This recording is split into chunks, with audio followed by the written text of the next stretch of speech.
The little birds who learned to stop. At the edge of a quiet village, where the fields bent gently with the wind and the sky seemed close enough to touch, there stood an old banyan tree. Its roots curled into the earth like patient fingers, and its branches spread wide, offering shade to anyone who passed below. High among those branches lived a small family of birds, tiny sparrows with bright eyes, quick wings, and voices that never seemed to rest. From the moment the sun rose, the little birds chirped. They chirped to greet the morning, to call one another, to argue about seeds, and to complain about the heat. When the sun climbed higher, they chirped louder. When evening fell, they chirped again, as if afraid that silence might steal the day away. To them, chirping was as natural as breathing.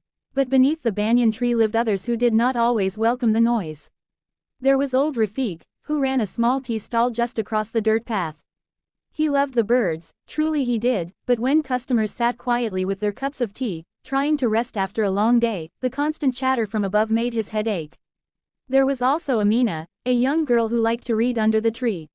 She admired the birds, feathers and their freedom, yet sometimes she wished for a moment of calm so she could hear the words in her book. One afternoon, when the heat pressed down like a heavy blanket, the chirping grew wilder than ever.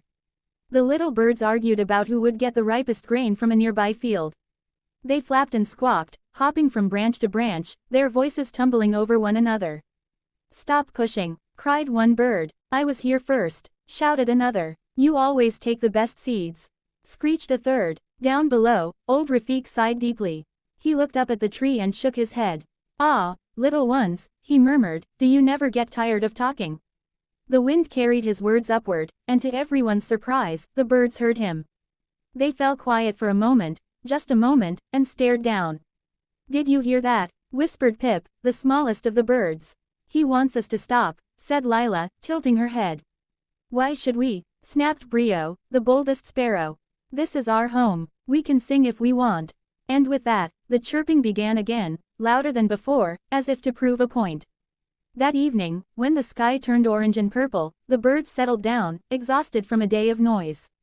As they tucked their heads under their wings, an unfamiliar sound drifted through the branches, a low, steady hoot. "Ooh-hoo!" The birds startled awake. "Ooh-hoo!" From the shadows of a nearby tree emerged an old owl, his feathers silvered with age, his eyes calm and deep. He landed on a sturdy branch near the sparrows and observed them quietly. "You little ones make a great deal of sound," the owl said at last. Brio puffed out his chest. "We are birds. Birds sing." The owl nodded slowly. "Yes, birds sing, but they also listen." The sparrows exchanged glances. "Why should we listen?" asked Lila. The owl looked down toward the ground, where old Rafik was closing his tea stall and Amina was walking home with her book pressed to her chest.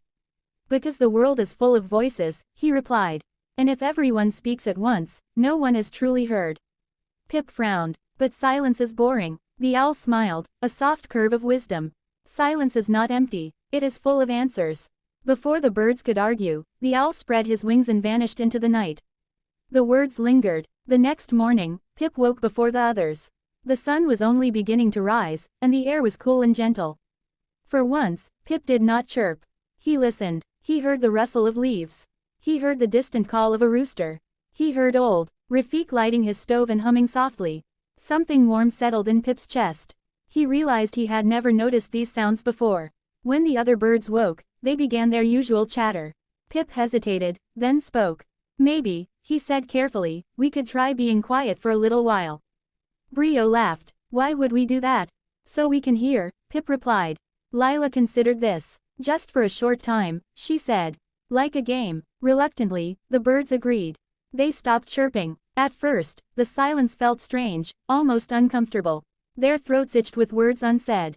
But slowly, new sounds filled the space. Amina sat beneath the tree and read aloud softly, smiling when no noise interrupted her. Old Rafik served tea, his customers laughing gently instead of raising their voices. A breeze moved through the banyan leaves, sounding like a quiet song of its own. The birds looked at one another, amazed.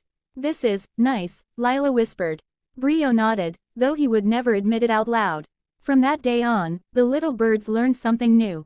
They still sang in the morning, greeting the sun with joy. They still chirped in the evening, sharing stories of the day. But in between, they practiced stopping.